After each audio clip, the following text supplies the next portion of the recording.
Clear কথা, স্পষ্ট কথা। আল্লাহর আইনের বাহিরে আমার জন্মদাতা পিতাও যদি দাঁড়ায়, আমি তার সন্তান হয়ে মানতে রাজি নয়। ক্লিয়ার কথা। আপনার রাগ হইল, কি রাগ হইছে, আমার সওয়াব হবে, আপনি খুশি হবেন, আমারও সওয়াব হবে, দুটাই। কারণ আপনি কোন হক কথা শোনার পর আপনার কলিজায় লাগবে, ভালো লাগছে না। আরে কোন হক কথা বলার পরে আপনার কলিজা কেন আবু জাহেলের কলিজা ছিদ্র হয়ে গেছে, ঠিক কিনা? আবু জাহেলের কলিজা ছিদ্র হওয়ার পরে 13 বছর যখন পারলেন না, তখন বিশ্বনবীরে মক্কা থেকে বিতাড়িত করে দিলেন। বিশ্বনবী মক্কা থেকে চলে যাচ্ছেন, পিছন দিকে তাকাচ্ছে, আবু জাহেলের গোষ্ঠী মনে মনে হাসে। হ্যাঁ, কইছিলাম আগেই যে আমাদের সাথে একটু হাত মেলাও, একটু আমাদের সাথে থাকো, এই ধরনের উচ্ছৃঙ্খল কথা বলো না, তুমি যেহেতু বলেছো যাও। বিশ্বনবীর কাছে চিন্তা করিস না, আবার আসবো ইনশাআল্লাহ। কথা কন ঠিক কিনা? আল্লাহ মক্কা থেকে মদিনায় নিয়ে গেলেন। 10 বছরের পার্লামেন্ট দান করলেন কোরআনের পার্লামেন্ট দান করার পরে বিশ্বনবী আবার মক্কায় আসলেন। আহারে, যে মক্কা থেকে আবু জাহেল বিশ্বনবীকে তাড়িয়ে দিলেন, ওই মক্কা বিজয় করলেন। আর যে আবু জাহেলের বাড়ি থেকে বিশ্বনবীকে বের করে দিলেন, ওই আবু জাহেলের বাড়িটা আল্লাহ তাআলা ইন্টারন্যাশনাল, আন্তর্জাতিক মানের বাথরুম, টয়লেট, পেশাবখানা বানিয়ে দিয়েছে, ঠিক কিনা? ইসলামের বিরুদ্ধে যারাই যাবে, কালিমার বিরুদ্ধে যারাই যাবে, আনন্দের বিরুদ্ধে যারাই যাবে, কোরআনের বিরুদ্ধে যারাই যাবে, আবু জাহেল থেকে শিক্ষা নিতে হবে। কথা কোন ঠিক কেনা? এদের বিশ্বনবী রাজনীতি করে যে মদিনার পার্লামেন্ট গঠন করেছেন, আমরাও রাজনীতি করে মদিনার মতো সুন্দর একটি পার্লামেন্ট গঠন করতে চাই, ঠিক কিনা? যে পার্লামেন্ট গঠন করলে কোনো বৈষম্য থাকবে না, দুর্নীতি থাকবে না, অবিচার থাকবে না, জুলুম থাকবে না, অত্যাচার থাকবে না, বৈষম্য থাকবে না, টেন্ডারবাজি, চাঁদাবাজি, রাহাজানি, দখলদারিত্ব কোনো কিছুই থাকবে না। চর দখল করে বালি কেটে কেটে তারা ভরবে, এটাও থাকবে না। শুধুমাত্র আল্লাহর জমিনে আল্লাহর কোরআন থাকবে, কোন আইন থাকবে, কোন বিধান থাকবে। কথা কোন ঠিক কিনা? এমন সমাজ আমরা চাই কি চাই না? আল্লাহ তাআলা কবুল করুক না, আমিন। বন্ধুরা, আমি আপনাদের সামনে কোরআনুল কারীম থেকে ছোট্ট একটি আয়াতে কারিমা তেলাওয়াত করেছি। এই আয়াতের আলোকে কিছু কথা বলতে চাই। সূরাতুল আল ইমরানের 145 নম্বর আয়াত। এই আয়াতের ভিতরে আল্লাহ কয়েকটি কথা বলে দিয়েছেন। প্রথম কথা হলো, ওমা কানা লিনাফসিন আন তামুতা ইল্লা বিইذনিল্লাহ। প্রতিটা প্রাণী, প্রতিটা সৃষ্টিকুল আমার আল্লাহর অনুমতি ছাড়া মৃত্যুবরণ করে না। আমার আল্লাহর হুকুম যখনই হবে তখনই কেউ মারা যাবে। আল্লাহর হুকুম যত সময় হবে না তত সময় কেউ মারা যাবে না। কথা কোন ঠিক কিনা? কিতাবাম মুআজ্জালা, কিতাবের ভিতরে সুন্দর করে চমৎকার করে আল্লাহ তাআলা লিখে দিয়েছেন। এইবার তারপরে আল্লাহ তাআলা বলেন, ওমাই ইউরিদ থাওয়াবাদ দুনিয়া নুতিহি মিনহা। যারা দুনিয়ায় পুরস্কার লাভের আশায় কাজ করেন, যারা শুধু চায় দুনিয়া দুনিয়া দুনিয়া, দুনিয়ায় পুরস্কার দাও, আল্লাহ তাআলা বলেন, ওমাই ইউরিদ থাওয়াবাদ দুনিয়া নুতিহি মিনহা। আমি আল্লাহ তাদেরকে দুনিয়ায় পুরস্কৃত করি। তারপর আল্লাহ বলেন, ওমাই ইউরিদ থাওয়াবাল আখিরাতি নুতিহি মিনহা।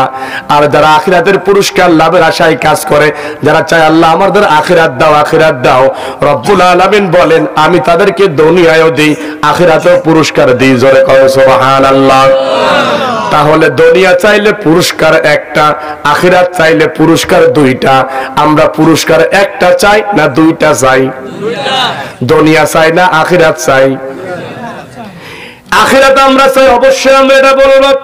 এই আখিরাত চাওয়ার জন্য হয়তো আমার আপনার জীবনে কিছু বিষয় ঘটে যাবে, ওই বিষয়গুলো আমরা অনেক সময় মানতে রাজি হয় না। ওই কথাগুলো আমি একটু আপনাদের বুঝাই দিয়ে যাব।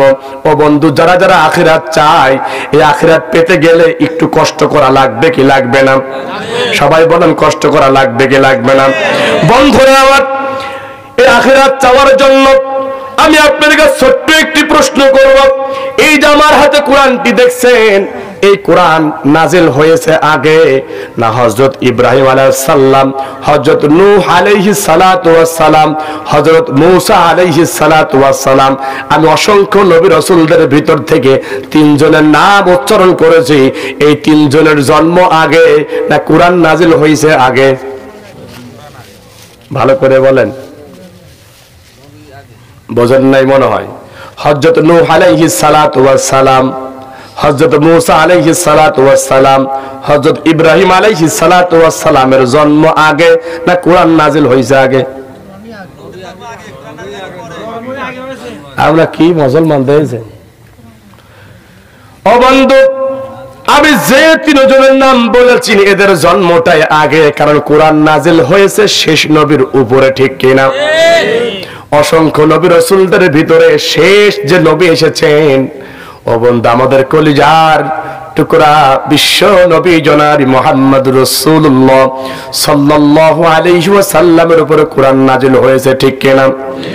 ও বন্ধু, এই যে নূহ আলাইহিস সালাতু ওয়াস সালাম, ইব্রাহিম আলাইহিস সালাতু ওয়াস সালাম, মূসা আলাইহিস সালাতু ওয়াস সালাম, ইনারা কোরআন নাজিল করার আগে দাওয়াতি কাজগুলা করেছেন। ও বন্ধু, কোরআন যদি পরে নাজিল হয়, এই কোরআনের ভিতরে নূহ আলাইহিস সালামের নাম আছে না নাই? মূসা আলাইহিস সালামের নাম আছে না নাই? ইব্রাহিম আলাইহিস সালামের নাম আছে না নাই? কেন আছে? কোরআন তো নাজিল হলো পরে, আগের ঘটনা কেন ঢোকালো তার কারণ আছে না নাই? ও বন্ধু, কারণটা আমাদের জানতে হবে। ইসলামের পথে, কালিমার পথে দাওয়াত আমাদের দিতে হবে। এই বাংলাদেশে দাওয়াতি কাজের অনেক সিস্টেম চালু আছে, এই বাংলাদেশে দাওয়াতি কাজের অনেক পন্থা চালু আছে। ও বন্ধু, পন্থাদের ভিতরে একটা পন্থায় তাফসীর মাহফিল দেখছেন। ও বন্ধু, আমি একই কথা বলি, এই মাহফিলে আরেক হুজুর একই কথা বলে, ওই হুজুরের কিছুই বলে না। আমি যখন বলতে যাই আমারে বলে জনসভা চলে, কথা কোন ঠিক কিনা? তার বলে মাহফিল এক, তাফসীর মাহফিল এক, কোরআনও এক, সব এক, কিন্তু কোরআনের ব্যাখ্যার ভিতরে সমস্যা আছে না নাই? আছে, আছে। এই যদি প্রশ্ন করতে চাই, গত 2 বছর আগে হয়তো বলে গিয়েছিলাম, আপনাদের মসজিদে জায়নামাজের দোয়া আছে না নাই? এই জায়নামাজের দোয়া পড়ার জন্য ইব্রাহিম আলাইহিস সালামকে মারা হয়েছে, ইব্রাহিম আলাইহিস সালামকে আগুনে দেওয়া হয়েছে এই জায়নামাজের দোয়া পড়ার জন্য। একজন দাঁড়ায় কি বলতে পারবেন, হুজুর দেশ স্বাধীন হওয়ার পর থেকে কোথাও হয়েছে কি না হয়েছে জানি না, পাবনাতে একজন জায়নামাজের দোয়া পড়ার জন্য আগুনে দিয়ে নাই, মামলা হয়েছে, এরকম কি হয়েছে? তার মানে আমার জাতির পিতার দোয়া পড়ার ভিতরে আর আমাদের পড়ার ভিতরে পার্থক্য আছে না নাই? কথা বলে বুঝতে পারতেছেন না? আমরা যে জায়নামাজের দোয়াটা পড়ি, কোন আলেম কি বলতে পারবেন যে ওই দোয়াটা আল্লাহ জায়নামাজের জন্য নাজিল করেছে? পড়ি কে? কোরআনের একটা আয়াত, এই জন্যই পড়ি। সাফাই নবাবগঞ্জে এক মুরব্বী আমার কাছে বলছে, হুজুর আপনি যে করেন কোরআনের আয়াত, এটা জায়নামাজের দোয়া। আমি কই যে কোন আয়াত? কয় ওটা জায়নামাজের দোয়া। উনি আমার কয় আপনার ভুল হচ্ছে। আমার ভুল হচ্ছে, এটা কোন আয়াত?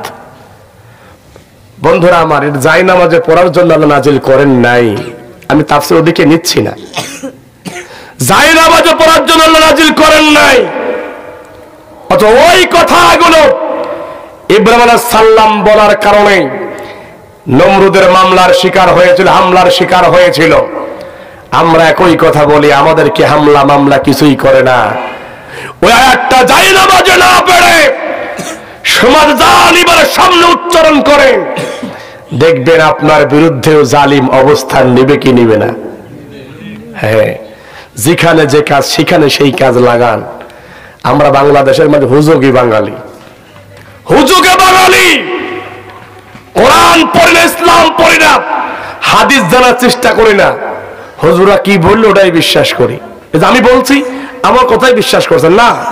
আমার কথাগুলো রেকর্ড করেন, আমার কথাগুলো লিখে রাখেন, আয়াত নাম্বার লিখে রাখেন, বাড়ি থেকে একটু খোঁজ খবর নেন।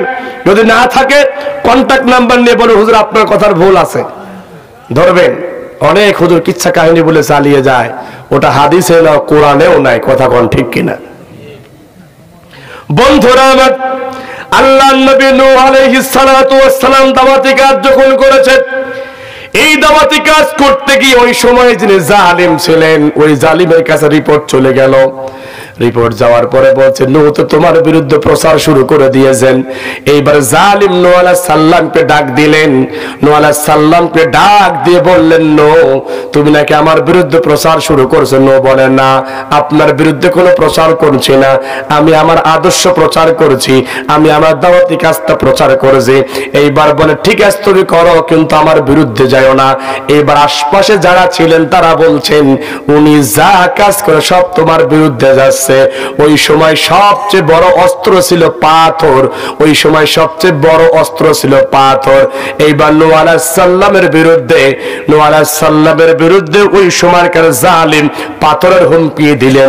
রব্বুল আলামিন ওই কথাটা কোরআনুল কারীমের ভিতরে জানিয়ে দিলেন, ক্বালু লা ইল্লাম তানতাহি ইয়া নূহ লাতাকুনান্না মিনাল মারজুমিন।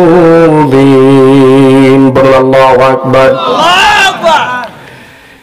জালিম বললেন, তুমি যদি চুপ না করো, হাফ হয়ে না যাও, তুমি কি জানো তোমার পরিণতি কি হতে পারে?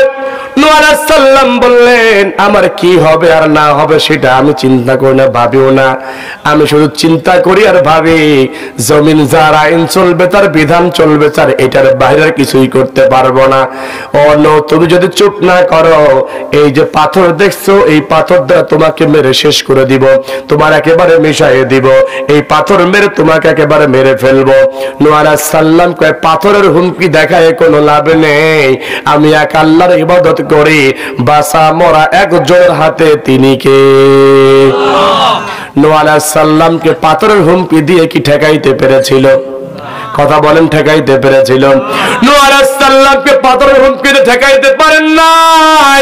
আজকের যুগেও দাওয়াতি কাজকে বন্ধ করে দেওয়ার জন্য হামলা মামলা জেল জুলুম দিয়ে ঠেকাইতে পারেন নাই, এখনো পারবেন না, ভবিষ্যতে সম্ভব না। কথা কোন ঠিক না? কি পারবে? ভবিষ্যতেও পারবে না। এইবার দেখুন, আল্লাহ নবী ইব্রাহিম আলাইহিস সালাতু ওয়াস সালাম নাম শুনেছেন? ইব্রাহিম আমাদের কি হয়? সবাই কিন্তু বলেন নাই, যারা বলেন নাই তারে মনে হয় মুসালাদা, হ্যাঁ, ঘুমাইছে। আমার জাতির পিতার নাম কি গো? শিওর তো? আহারে, খেলায় খেলায় 15 বছর ধরে বাংলাদেশের কত মানুষ, কেউ চাপে পড়ে, কেউ ইচ্ছায়, কেউ অনিচ্ছায় জাতির পিতা অন্যজনকে বলেছে। কত হুজুর গরম আমরা বলা দেখেছি, কিন্তু আপনি একটি, আল্লাহ আপনার বিবেক দিয়েছে, চোখ দিয়েছে, একটা বারে চিন্তা করলেন না। আল্লাহ কোরআনে অন্য জনের কথা বলেছেন, তিনি হলেন জাতির পিতা। কোরআনের বিপক্ষে গিয়ে একজন আইন পাশ করে অন্যজনকে বানালেন। কোরআনের বিপক্ষে যদি কেউ যায়, আল্লাহ বলেন সেটা টাটকা কাফের হয়ে যাবে। কথা কোন ঠিক কিনা? আল্লাহ বলেন, মিল্লাতা আবিকুম ইব্রাহিম হুয়া সাম্মাকুমুল মুসলিমিন। এই মুসলিম জাতির জন্য শুধুমাত্র কেবলমাত্র একমাত্র জাতির পিতা একজন হবে, তিনি আর কেউ নয়। জাতির পিতা হবে, তিনি হলেন আমার ইব্রাহিম খলিলুল্লাহ। কথা কোন ঠিক কিনা? কিন্তু আমরা দেখলাম, হারে এই জায়গায় তারা পরিবর্তন করে দিয়ে এমন একজনকে জাতির পিতা বানিয়ে দিল, যার মুখ আছে, তার দাড়ি নাই, মাথা আছে, তার টুপি নাই, শরীর আছে, তার সুন্নতি লিবাস নাই। কথা কোন ঠিক কিনা? বাংলাদেশের প্রতিটা জেলা, প্রতিটা উপজেলা, প্রতিটা ইউনিয়ন মনে মনে বিভিন্ন মেন পয়েন্টে স্কুল, কলেজ, ইউনিভার্সিটি, মাদ্রাসা, সরকারি, বেসরকারি, আধা সরকারি, সাহিত্য শাসিত, এমপিও ভুক্ত, এমনকি মসজিদ ভিত্তিক শিশু ও গণশিক্ষা কার্যক্রম, যে মসজিদে ইসলাম ফাউন্ডেশনের যেটা রয়েছেন, বোর ভিতরে পর্যন্ত আমার ইব্রাহিম আলাইহিস সালামের নামটা কেটে তাদের বাবার নামটা ঢোকায় দিল। 15 বছর 7 মাস এদেশের কোটি কোটি কোটি টাকা খরচ করে এই কাজ করে হয়তো ভেবেছিলেন ইব্রাহিম সাল্লামের নামটা মুছে দিয়ে বাংলাদেশের মানুষ ফিরাউনের মতো একেই মানুষ জানবে, এটাই জাতির পিতা। কথা কোন ঠিক কিনা?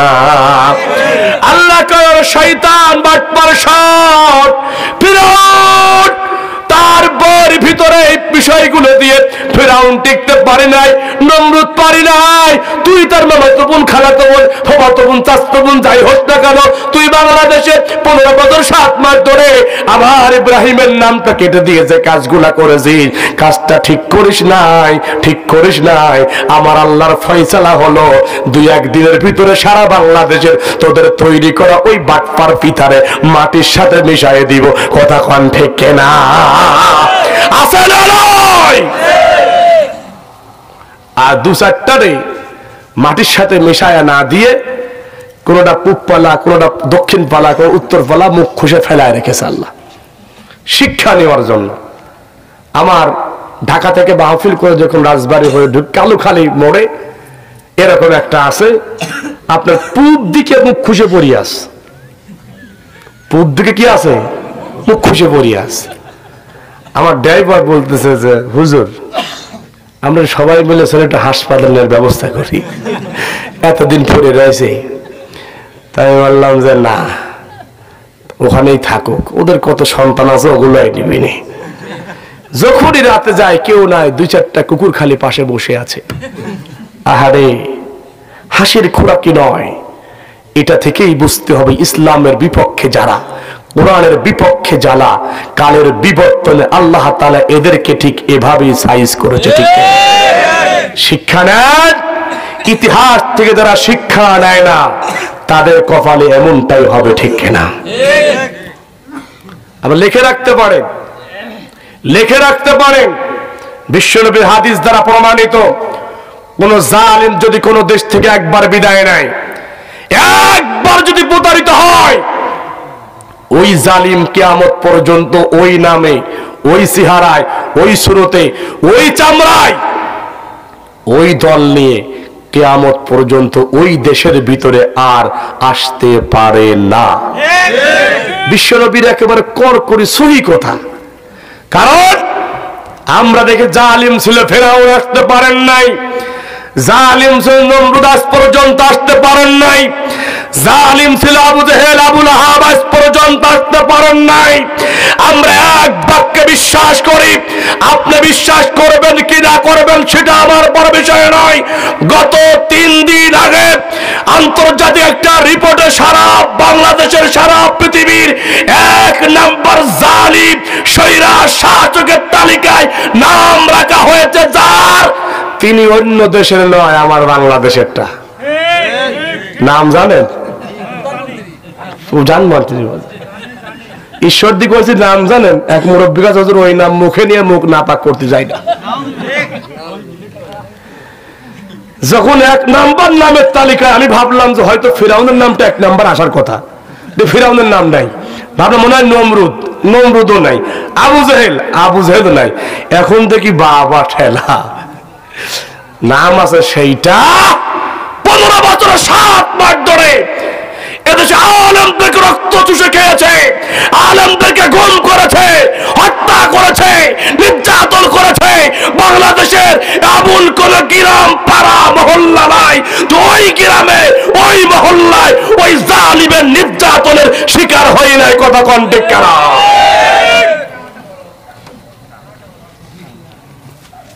আমার আল্লাহ দেখেন বিদায় করে দিয়েছেন দাওয়াতি কাজ। ইব্রাহিম সাল্লাম যখন দাওয়াতি কাজ শুরু করলেন, দাওয়াতি কাজ করেছেন, ইব্রাহিমের বিরুদ্ধে প্রচার শুরু হয়ে গেল, ইব্রাহিমের বিরুদ্ধে সব প্রচার শুরু হয়ে গেল।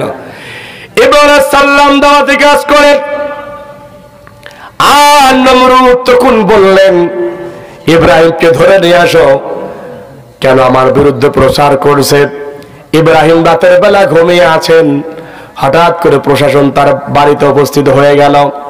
উপস্থিত হয়ে ইব্রাহিমকে বলছে, ইব্রাহিম তোমাকে এখন আমরা নিয়ে যাব। ইব্রাহিম বলে কি জন্য? কয় তোমার গ্রেফতারি পরোয়ানা হয়ে গিয়েছে, তোমাকে নিয়ে যেতেই হবে। ইব্রাহিম বলছে আমার কারণ কি, আমার দোষ কি, অপরাধ কি? কখন দোষ জানে না, অপরাধ জানে না। ইব্রাহিম বলে তোমাদের কে পাঠাইছে? কয় সেটাও জানে না, কিন্তু উপরের নির্দেশ। কোনকার নির্দেশ? উপরের নির্দেশ। আমরা গত সময় দেখেছি মাহফিল বন্ধ হলে আলেমদেরকে ধরলে আমরা যখন বলতাম কেন মাহফিল বন্ধ করে দিচ্ছ, কেন প্যান্ডেল ভেঙে দিচ্ছ, জবাব না দিয়ে একটা শব্দ বলতো উপরের নির্দেশ। কথা কন, উপরের নির্দেশ। বন্ধুরা আমার, এইবার ইব্রাহিমকে ধরে নিয়ে যাওয়া হলো, নমরুদের কার্যালয়ে ঢুকিয়ে দেওয়া হলো। এইবার দেখে নমরুদ বসে আছে, নমরুদের পাশে ইব্রাহিমের বাবা আজরও বসে আছে। ইব্রাহিম চিন্তা করলেন আর যাই হোক, যেহেতু বাবা আজর বসে আছে, অত্যন্ত পক্ষে আমার বেশি ক্ষতি হবে না, সমস্যা হবে না, অসুবিধা হবে না। ইব্রাহিম স্বাচ্ছন্দ্যে যা বসলেন। নমরুদ বলে বাবা ইব্রাহিম তুমি আমার পাশে এসে বসো। এইবার নমরুদ বোঝাচ্ছে ইব্রাহিম তুমি ছোট মানুষ, তোমার হয়তো বুদ্ধি জ্ঞান নেই, তুমি হয়তো মানুষের প্রলোভনে পড়ে আমাদের বিরুদ্ধে অবস্থান নিয়েছো। তোমার বাবা দেখো আমার একজন কর্মী, যোগ্য কর্মী, আমার পার্সোনাল বডিগার্ড এবং সেক্রেটারি। তুমি তোমার বাবার পথে ফিরে আসো। তোমার বাবার তো বয়স হয়ে যাচ্ছে। আমার একটা চিন্তা ছিল তোমার বাবার ইন্তেকালের পরে ওই আসন থেকে তোমাকে আমরা একটু তোমাকে নির্বাচিত করে নিয়ে আসবো। ইব্রাহিম কয় চাচা নির্বাচনের লোভ আমাকে দেখায় না, আমি ইব্রাহিম যেটা বুঝতে পেরেছি সেটাই করব। কোন হককে বাদ দিয়ে বাতিলকে আমি প্রতিষ্ঠা করতে চাই না। জমিন যার আইন চলবে তার, বিধান চলবে তার, একত্ববাদ চলবে তার। একথা বলা দেরি, নমরুদের রাগ হয়ে দেরি হলো না। নমরুদ বলে ইব্রাহিম তুমি যদি চুপ না করো, তুমি কি জানো আমার কি ক্ষমতা? এইবার ইব্রাহিম বলে আমি জানি আপনার ক্ষমতা, আপনার কি পাওয়ার, কিন্তু ক্ষমতা আর পাওয়ার দেখায় কোনো লাভ নেই, কোনো লাভ নেই, কোনো লাভ নেই। আমি ইব্রাহিম যার ইবাদত করি সকল ক্ষমতা তার হাতে। কথা কোন ঠিক কিনা? এইবার নমরুদ ইব্রাহিমের বিরুদ্ধে যে অবস্থানগুলো নিয়েছিলেন রব্বুল আলামিন কোরআনুল কারীমের ভিতরে কত চমৎকার করে জানিয়ে দিয়েছেন। ফামা কানা জাওয়াব কওমিহি ইল্লা আন ক্বালু কতুলুহু আও হাররিকুহু ফাআনজাহুল্লাহু মিনান নার ইন্না ফি যালিকা লাআয়াতিন قوم يؤمنون।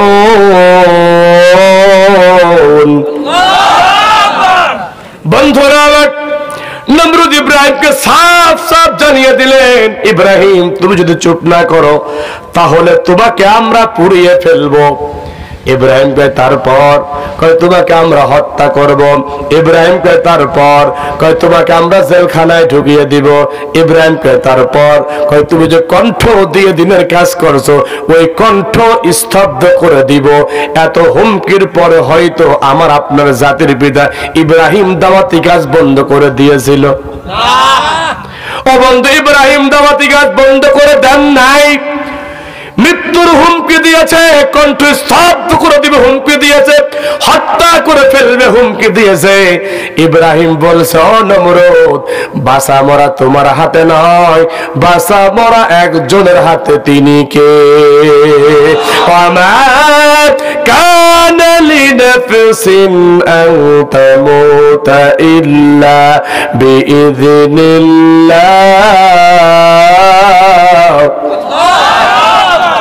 ইব্রাহিম কয় বাঁচা মরা সব ক্ষমতা একজনের হাতে। তিনি কে?